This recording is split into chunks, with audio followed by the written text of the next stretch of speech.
he decidido seguir a Cristo. Mi amado, seguir a Cristo es una decisión consciente y permanente que debemos de tomar. Seguir a Cristo no es una moda, seguir a Cristo no es una etapa de nuestra vida, seguir a Cristo no es cuando tenemos problemas o cuando está difícil la situación. Seguir a Cristo es di conmigo, compromiso. A ver, de nuevo, están como que muy fríos por el aire, ¿verdad? Compromiso. 1, 2, 3, ¿qué es? Es un compromiso, es algo a lo que yo me estoy comprometiendo. No es si Él me da algo, no es si Él hace algo por mí o no lo hace, no es un trueque, no es esa clásica oración: Señor, si tú me sacas de esta, te prometo que ahora sí te voy a servir, te prometo que ahora sí te voy a seguir. No pido que levanten las manos, pero la gran mayoría de nosotros en algún punto de nuestra vida hemos hecho ese tipo de oraciones. Y déjame decirte una cosa: seguir a Cristo es un compromiso que tomamos conscientemente, pero no solo es eso, es la mejor decisión que puedes tomar, y no solo es la mejor, es la decisión más importante que puedes tomar en tu vida. De esa decisión depende no tu vida, tu eternidad. Amén. ¿Vas a tener una vida mejor? Sí y no. A mí me gusta hablarte con la verdad. Hay predicadores que te dicen: si tú le entregas tu vida hoy a Cristo, los problemas se van a acabar. Déjame decirte, eso no es cierto. Esa es una falacia. Quien te diga eso no ha visto la vida del apóstol Pablo, no ha visto la vida de Pedro, no ha visto la vida de los primeros mártires de la fe, no ha leído acerca de Esteban. Si nosotros decidimos seguir a Cristo, hay un impacto ciertamente en nuestra vida. Nuestra vida viene a ser mejor en el sentido espiritual, pero en el sentido natural vamos a seguir teniendo problemas. Los cristianos también pierden su trabajo. Los cristianos verdaderos también se enferman. Los cristianos verdaderos también tienen problemas familiares. Los cristianos verdaderos también tienen situaciones en las que ellos no tienen la culpa y algo está ocurriendo en su contra. Sin embargo, la gran diferencia es que cuando tú y yo vivimos esas situaciones y estamos en Cristo, tenemos la promesa del Señor que dice: cuando pases por las aguas, cuando cruces por el fuego, yo estaré contigo. No dice que te va a librar de las aguas, no dice que te va a librar del fuego. En ocasiones sí, pero muchas veces Él en su soberanía va a permitir que crucemos. El Salmo 23, yo creo que es el salmo más conocido del mundo. ¿Sí saben cuál es el salmo más corto del mundo? ¿Quién sabe cuál es el salmo más corto? No, es el 8, porque es el salmocho. Es una broma cristiana, ¿verdad? Sí, es el que dice Bárbara. Es el salmocho, ¿verdad? Entonces, si lo dices rápido, pues está mocho ese salmo. Pero, ¿sí saben por qué Pedro perdió la carrera contra Juan cuando iban al sepulcro de Jesús? Porque Juan tiene primera, segunda y tercera, y Pedro solo tiene primera y segunda, ¿verdad? Sígueme para más chistes cristianos, como estando, pero me muero, ¿verdad? De hambre, pero por eso soy pastor. Entonces, vemos que el seguir a Cristo es esta decisión, ¿verdad? Y el Salmo 23, que es el salmo más conocido, lo compras en cuadros, ¿verdad? Lo pones en tu cocina, lo pones en la sala, etcétera. Dice, la palabra es muy clara, dice: aunque ande en valle de sombra y de muerte, no temeré mal alguno.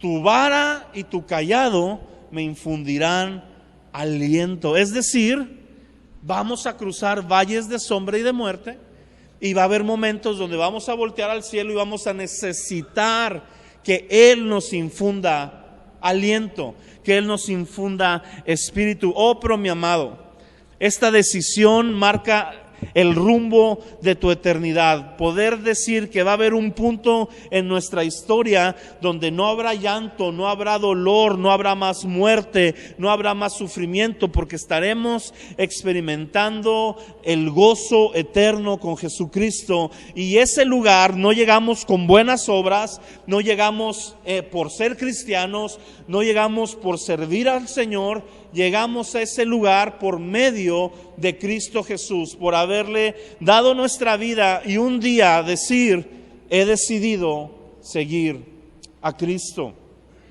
El día de hoy el tema pudiera ser alto costo, y voy a hablarte un poquito del precio del discipulado. Lucas 14:25, lo vimos la semana pasada, pero lo vamos a volver a abordar. Dice: grandes multitudes le acompañaban, y él, volviéndose, les dijo: si alguno viene a mí y no aborrece a su padre y madre, a su mujer e hijos, hermanos y hermanas, y aún hasta su propia vida, no puede ser mi discípulo. El que no carga su cruz y viene en pos de mí, no puede ser mi discípulo. Quien está diciendo esto es Jesús mismo. Jesús está poniendo las condiciones, está poniendo el nivel de la vara necesario, el nivel mínimo para tú y yo convertirnos en seguidores y discípulos de Cristo. ¿Sabías tú que la Biblia usa muy poco la palabra cristianos? La palabra cristianos se usa por primera vez ahí en el libro de Hechos, y se usa de una manera despectiva. No son los cristianos los que se dicen a sí mismos cristianos. La gente que estaba alrededor, que escuchaba acerca de esta fe en Cristo, cuando llegaron los discípulos, dijeron: ya llegaron aquí estos cristianos, estos que trastornan el mundo entero. Fíjate cómo se referían a los cristianos. Para ellos, los cristianos era gente problemática hasta cierto punto. Era gente que cuando llegaba a un lugar, cambiaba ese lugar. Cuando un cristiano verdadero de la época de la iglesia primitiva entraba a un sitio, ese sitio se ponía literalmente patas para arriba. La palabra trastornar el mundo entero significa voltear de cabeza. En el español mexicano, poner patas para arriba las cosas, ¿verdad? Ellos entraban, si había endemoniados, ¿qué crees que pasaban? Se liberaban. Si había enfermos, se sanaban. Si habían pecadores, eran confrontados con el evangelio de tal manera que o dejaban su pecado y seguían a Cristo, o se ofendían y se iban a otro lugar. Pero lo que sí pasaba era que había un cambio cuando ellos llegaban, porque ellos llegaban mostrando precisamente el porte y la vida de un verdadero discípulo. La fe del día de hoy, en muchos casos, en la de ustedes no, pero en muchos casos hay cristianos que les decimos que pertenecen a la secreta.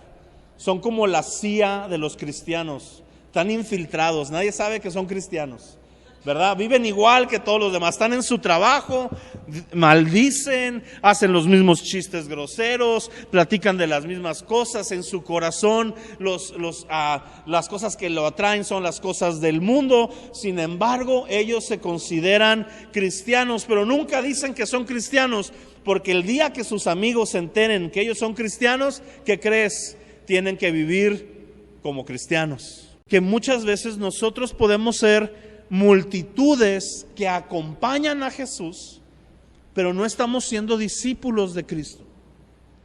Y la Biblia es muy clara. La Biblia me habla de discípulos y de creyentes, y muy poco de cristianos. Muy poco usa el término cristiano. Ese es un término nuestro. ¿Tú qué eres? Yo soy cristiano. Ok. Con eso decimos, no, pues yo voy a la iglesia, o algunos dicen, yo no soy de otra religión, yo soy cristiano, ¿verdad? Pero la verdad es que el nombre bíblico es discípulo, alguien que se parece a su maestro, alguien que está imitando la vida de su maestro y alguien que lo está siguiendo. Así que cuando Jesús ve que vienen mucha gente siguiéndolo, muchas multitudes, pero muchos de ellos, como en los tiempos modernos, traían una motivación incorrecta. Algunos de ellos querían un milagro, lo cual está bien. No está mal que tú quieras un milagro. Pero si solamente buscas a Jesús por un milagro, te voy a dar una noticia. El día que Jesús conteste tu oración y tengas tu milagro, te vas a ir. Eso va a pasar. 10 leprosos vinieron con Jesús, 10 tenían lepra, a los 10 los sanó, los 10 se fueron y solo uno volvió a darle gracias, solo uno volvió a tratar de empezar una vida con Cristo. Mucha gente fue sanada, mucha gente fue liberada y esa misma gente no siguió a Jesús, lo abandonó cuando estaba muriendo en una cruz. Y Jesús no quiere tener números, Jesús quiere corazones. ¿Qué es lo que quiere Jesús? Corazones. A Él no le importan las multitudes, Él no se agüita si entra a su Facebook, si tuviera un Facebook y dijera, me dejaron de seguir 500,000, a Él no le importa. Él no se fija en quienes lo dejaron de seguir, Él se fija en quienes lo están siguiendo a pesar de las circunstancias. Así que con este corazón que tiene Jesús, voltea y les dice, cuidado, no se confundan. Aquel que no puede aborrecer, y dijimos la semana pasada que aborrecer no significa odiar, sino significa amar menos que. Si alguien no puede amar a su padre o madre, a su mujer e hijos, hermanos y hermanas, o aún su propia vida, si tú no puedes amar todas estas cosas menos que lo que me amas a mí, no puedes ser mi discípulo. Tú no puedes ser mi discípulo si no me pones a mí, dice Jesús, en primer lugar. Y te voy a decir otra cosa, te voy a echar un poquito más arriba la vara. Si tú no cargas tu cruz, y hay otra traducción que dice, cada día, otro versículo. Si tú no haces esta decisión, la cruz significa muerte, la cruz significa renuncia, la cruz significa dejar cosas. Si tú no puedes cargar tu cruz y venir en pos de mí, entonces no puedes ser mi discípulo. Seguir a Cristo, mis amados, lo hablábamos la semana pasada, nos va a costar todo. Di conmigo, todo. ¿Cómo puedo saber yo que estoy siguiendo a Jesús? ¿Cómo puedo saber yo que no estoy siguiendo solamente una filosofía? ¿Cómo puedo saber yo que no voy a la iglesia solamente como una cultura, como una práctica, sino que realmente estoy comprometiéndome con Cristo? Número 1 y uno de los más importantes es seguir su palabra. Juan capítulo 8, versículo 31. Jesús es muy claro. Dijo entonces Jesús a los judíos que habían creído en Él: si ustedes permanecen en mi palabra, serán verdaderamente mis discípulos. Si ustedes permanecen ¿en qué? En la palabra. Si ustedes siguen mi palabra, entonces van a ser verdaderamente mis seguidores, mis discípulos. Pero si ustedes no están siguiendo mi palabra, ustedes no van a permanecer en mí. Ahora, la mayoría de nosotros no sabemos el versículo que sigue. Aunque no sepamos a veces dónde está, lo hemos oído y lo hemos repetido. Y dice después Jesús: y conocerán la verdad, y la verdad los hará libres. Pero ¿cómo conocerás la verdad? Permaneciendo en la palabra y siendo su discípulo. Es decir, una consecuencia de seguir a Cristo, por medio de seguir su palabra, es que yo voy a experimentar la verdadera libertad. En toda área de mi vida vendrá libertad a mí cuando yo esté siguiendo a Jesús y abandone, escucha bien, mi propia opinión y comience a seguir la opinión de Cristo expresada en su palabra. No se trata de lo que yo creo, no se trata de lo que a mí me gusta, ni siquiera se trata de lo que a mí me conviene. Se trata de lo que Cristo ha dicho que es, y eso solamente lo puedo conocer cuando yo invierto tiempo en exponerme a su palabra, principalmente si tengo mi Biblia y la leo. Sabes que la mayoría de nosotros, la Biblia que conocemos, la conocemos por canciones. Me dijo un amigo una vez, como dice ese versículo, ¿cuál era el que me dijo? Se lo inventó bien bonito, pero era una canción de moda. Me dijo, dice la palabra que cuando Dios está callado es porque está trabajando. Le dije, ¿dónde dice eso, vato? ¿En dónde dice eso? Primero te encuentro, tanto mata el que agarra la pata, ¿verdad?, de la vaca, que el que la mata. Primero te encuentro algo parecido a eso, que lo que tú me estás diciendo. Sí lo dice, es más, dice que Dios no desprecia la oración y que la oración es alimento. Le dije, vato, es una canción. Muy mala, por cierto. Mala por lo que dice. La tonada está bonita, pero todo lo que dice no está en la Biblia. Y los cristianos, comúnmente, su teología moderna está en la Biblia. Perdón, está en los cantos cristianos. Yo digo, ¿dónde vamos a parar? ¿Dónde vamos a llegar si para reprender al diablo vamos a decirle, no, es que la oración es alimento? ¿Sabes una cosa? ¿Sabes de dónde sacan el concepto de que la oración es alimento? De los dioses griegos. Los griegos oraban y adoraban a sus dioses porque por medio de eso los fortalecían para que los protegieran. Era parte de su filosofía. Y eso se está metiendo en la iglesia en cantos. Y cristianos de años de cristianos están haciendo su vida de oración, su guerra espiritual basada en puras patrañas. ¿Sí? Es su palabra. Es su palabra. Yo te invito, mi amado, a que leas la palabra, que te comas este libro, que lo ames, que lo conozcas, que cuando aquí diga algo que va diferente a lo que tú estás haciendo, abandones lo que tú estás haciendo, porque aquí lo dice.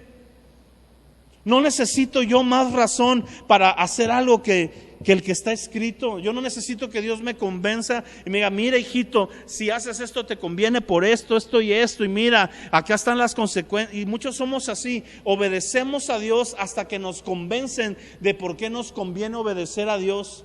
Dios es un papá típico mexicano, ¿sí me entiendes? Él dice, porque soy tu padre, y se acabó. Ahora, en 1 Corintios 11:1 dice Pablo, imítenme a mí como yo imito a Cristo. Ya que estoy siguiendo su palabra, ya que estoy rigiendo mi vida por la Biblia, ya que estoy desechando las costumbres, los dichos. Número 2, lo que yo le llamo caminar el sendero elevado. Jesús le dice de varias maneras. Otra manera en la que Jesús le dice es entrar por la puerta estrecha. Yo no usé eso porque es muy mala analogía para mí. Pero caminar el sendero elevado significa elevar tu vida por encima de las tendencias humanas comunes. ¿Cuál es la tendencia humana común? ¿Me hacen algo bien? A esa persona yo la voy a tratar bien. Jesús dice, eso hacen hasta los pecadores.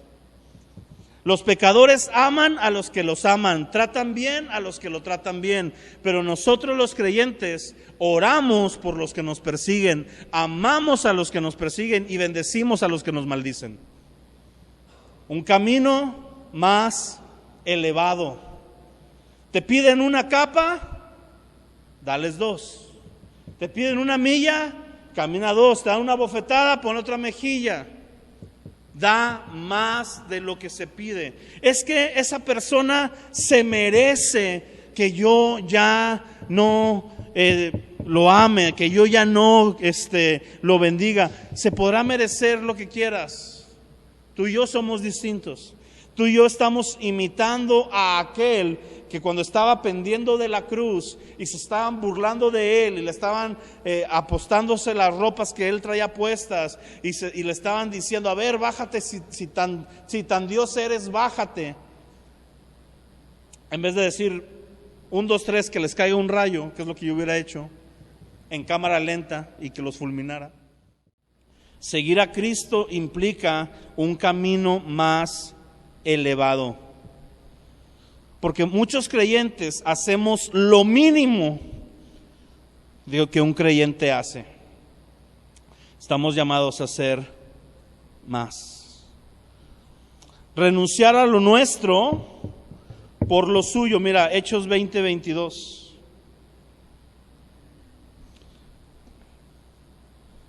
A Pablo le habían profetizado de esas profecías que no nos gustan. Le habían dicho que le iba a ir mal. Sí.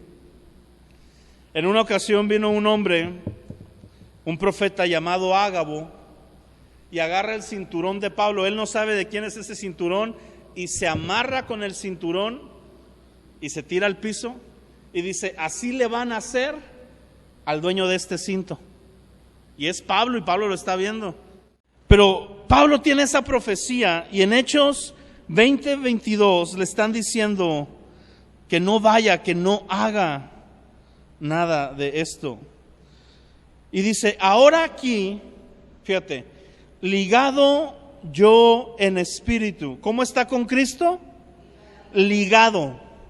Seguir a Cristo, mi amado, es que te vas a ligar a Él. Y te doy la misma definición de hace rato. No te puedes ligar a Él y al mismo tiempo estar ligado a otras cosas. Para seguir a Cristo y ligarte a Él, tienes que desligarte de todas las otras cosas. Eso es verdaderamente seguir a Cristo. Dice, ligado yo en espíritu, voy a Jerusalén sin saber lo que allá me ha de acontecer, salvo que el Espíritu Santo, o sea, Dios mismo, mi amado, por todas las ciudades me da testimonio diciendo que me esperan prisiones y tribulaciones. ¿Qué profecías le daba el Espíritu Santo? Pablo, tengo una buena palabra para ti. Te esperan prisiones y te esperan tribulaciones. Y Pablo no dijo cancelo, ¿verdad? Ato esas palabras y las lanzo al fondo del mar. Pablo no dijo eso. Pablo decía, amén, gloria a Dios. Y esa era la profecía de Pablo. Pablo, te van a amarrar como puerco, te va a llevar, ¿verdad? Ahí te van a matar, te van a cortar la cabeza. Y Pablo decía, adelante. Y no es que Pablo fuera masoquista, fíjate lo que dice después.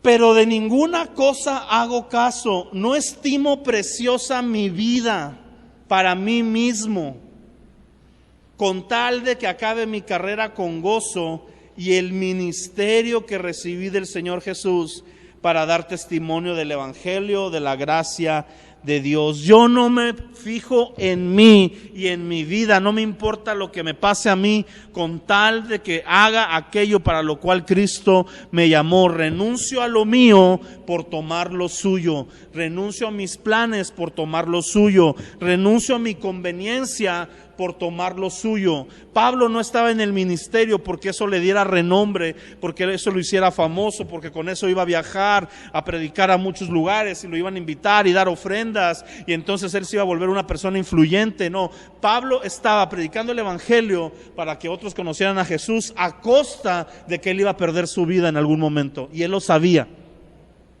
Y no solo lo sabía, estaba dispuesto e iba caminando directo a ello. Ahora, te voy a comenzar ya, para comenzar a terminar, te voy a decir una cosa. Tenemos que aprender a identificarnos como discípulos de Cristo, y una de las mejores formas, escucha, en la que nosotros nos podemos identificar con Cristo es por medio del bautismo.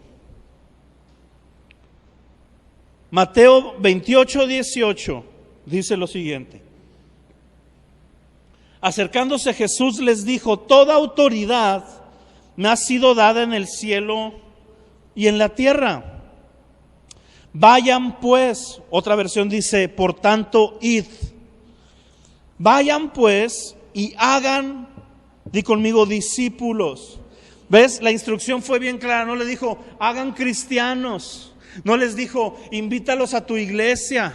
No les dijo, llévalos a una carne asada donde les prediquen la palabra así como a escondidas. No, dijo, hagan discípulos. Vayan y hagan discípulos de todas las naciones. ¿Y cómo van a ser los discípulos? Paso número 1 dice, bautizándolos en el nombre del Padre, del Hijo y del Espíritu Santo, y enséñenles a guardar todo lo que les he mandado. Recuerden, yo estoy con ustedes todos los días hasta el fin del mundo.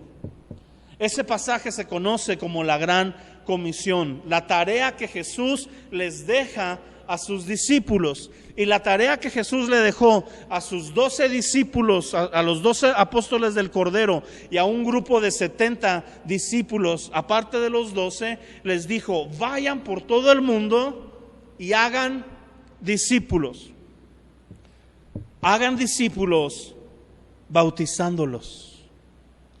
¿Por qué bautizándolos? ¿Por qué el bautismo va en medio de esto? Porque el bautismo era una práctica que se daba en aquel entonces para iniciar en la vida de un discípulo, no solo de Cristo. De hecho, la primer figura que vemos que bautizaba no era Jesús, era Juan el Bautista. Y Juan el Bautista bautizaba para perdón de pecados. Era un acto simbólico donde las personas pasaban y reconocían que necesitaban alinearse con Dios.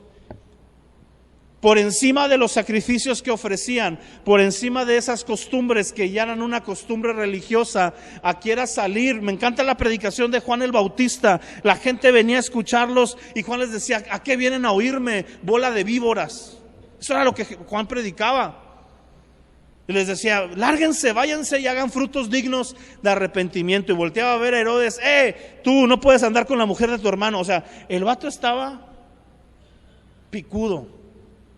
Y la gente salía de la ciudad al desierto a escucharlo. Juan no andaba predicando en las plazas. Juan estaba en el desierto esperando y las multitudes llegaban. ¿Sabes por qué?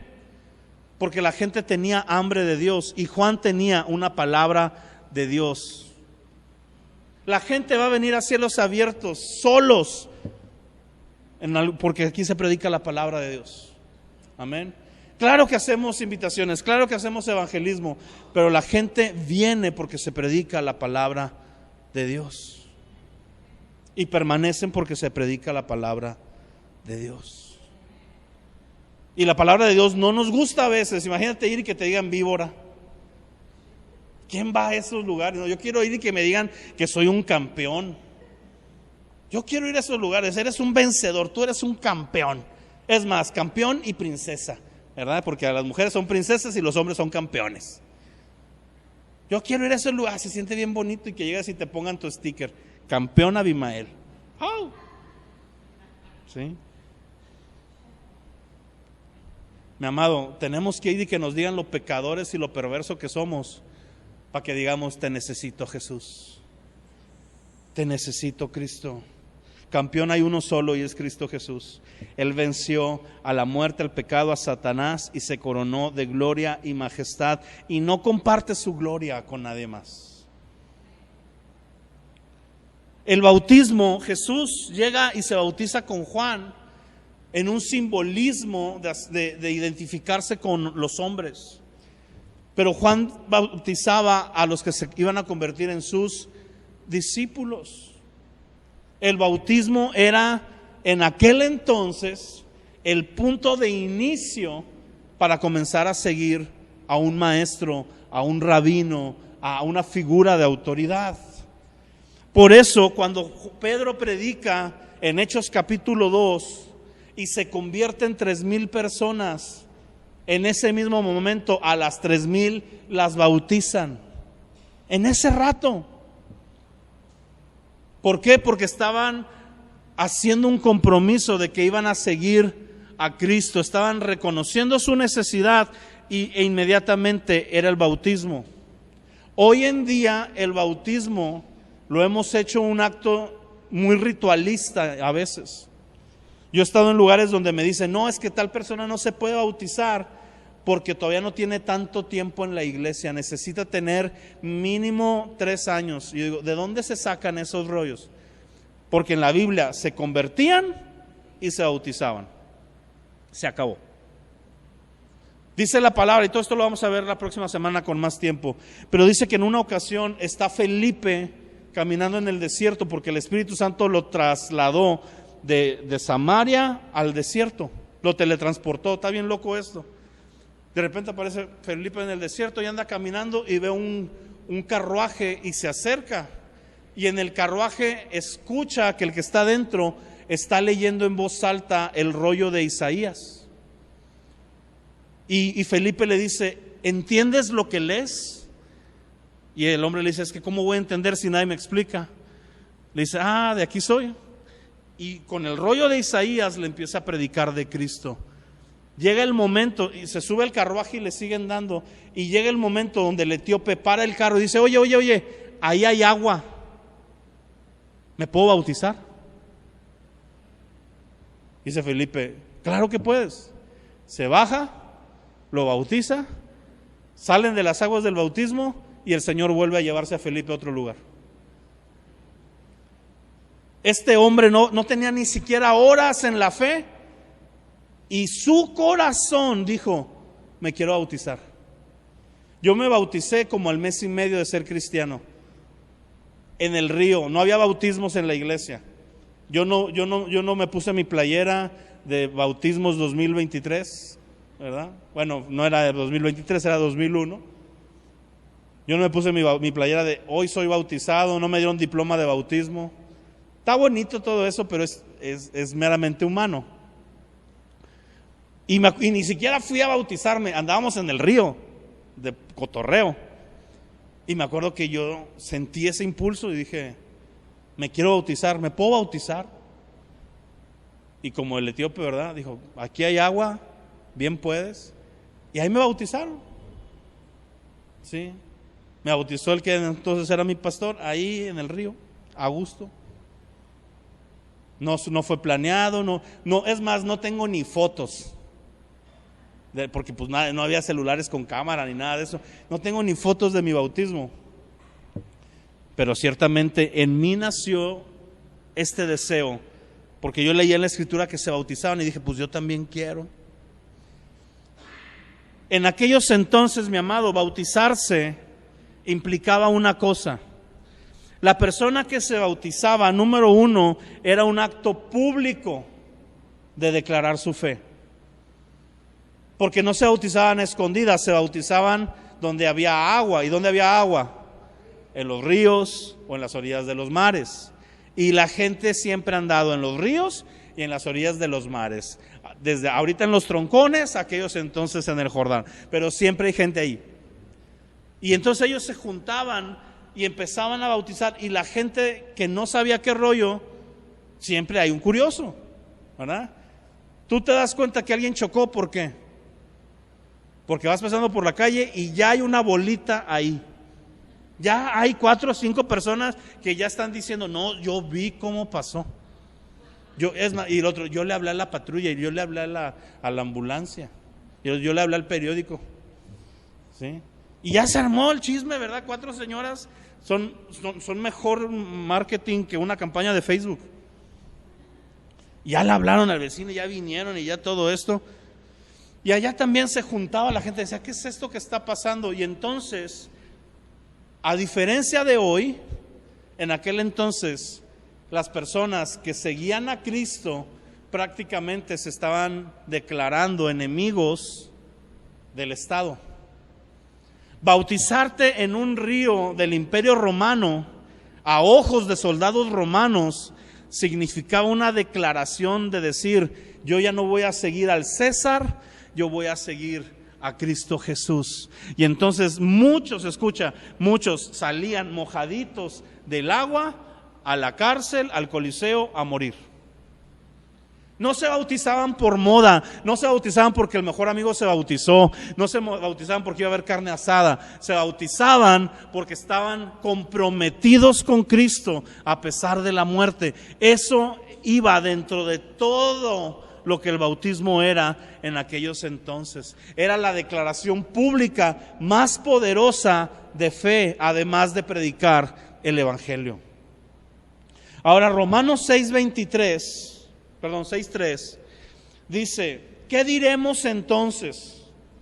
¿Continuaremos en el pecado para que la gracia abunde? Acuérdate de ese versículo que dice, donde abundó el pecado, sobreabundó la gracia. Y dice Pablo, pero espérenme, no por eso vamos a vivir en pecado para que la gracia abunde. Dice, de ningún modo, nosotros que hemos muerto al pecado, ¿cómo viviremos aún en él? Y hace una pregunta, dice, ¿o no saben ustedes que todos los que hemos sido bautizados en Cristo, hemos sido bautizados en su muerte? Fíjate, los que hemos sido bautizados en Cristo, hemos sido bautizados ¿en qué? En su muerte. La palabra bautismo en el original significa sumergido. ¿Qué significa? Lo que Pablo está diciendo es, nosotros que estamos sumergidos en Cristo por medio del acto del bautismo, también nos hemos sumergido en su muerte. Nos identificamos con Él, pero no acaba ahí. Dice, porque si hemos sido, versículo 5, si hemos sido unidos a Cristo en la semejanza de su muerte, ciertamente lo seremos también en la semejanza de su resurrección. Por medio del bautismo, yo me estoy asemejando y sumergiendo en la muerte de Cristo para posteriormente hacerlo en su resurrección. Pastor, entonces si no me bautizo, ¿no voy a resucitar? No, mi amado, no significa eso. El bautismo es un simbolismo que declara nuestra fe, pero es un simbolismo. Somos salvos por gracia, no por obras. El bautismo no salva, pero el bautismo afirma tu fe. Y el bautismo declara tu fe. Amén. Así que yo no soy salvo por el bautismo, pero ciertamente es parte de mi vida cristiana el bautizarme. Y no importa si no sabes de qué trata todo esto. Vuelvo a lo mismo. Hay gente que se convierte y en ese momento se bautiza. Ahora, lo que yo no quiero que pase es que te bautices como para obtener algo. Tengo un amigo que me dijo, es que ya me dijo a mí el Señor, me reveló que hasta que yo no me bautice, no va a componer esto y esto en mi vida. Le dije, no funciona así. Yo no sé a quién oíste, pero no fue Cristo. Porque el bautismo no es una moneda de trueque para que Dios te bendiga. El bautismo es una declaración de fe. Amén. El ladrón de la cruz, el que está al lado de Cristo Jesús, muere y Jesús le dice, hoy vas a estar conmigo en el paraíso. Y no vemos que digan, a ver, bájenlo, mójenlo, súbanlo. ¿Verdad? Ese hombre no se bautizó, pero estuvo en el cielo. Pero no se bautizó, y te voy a decir por qué no se bautizó. Porque no tuvo chance. Yo te aseguro que si ese hombre, después de tener un encuentro con Cristo Jesús, se le presenta la oportunidad del bautismo, lo toma.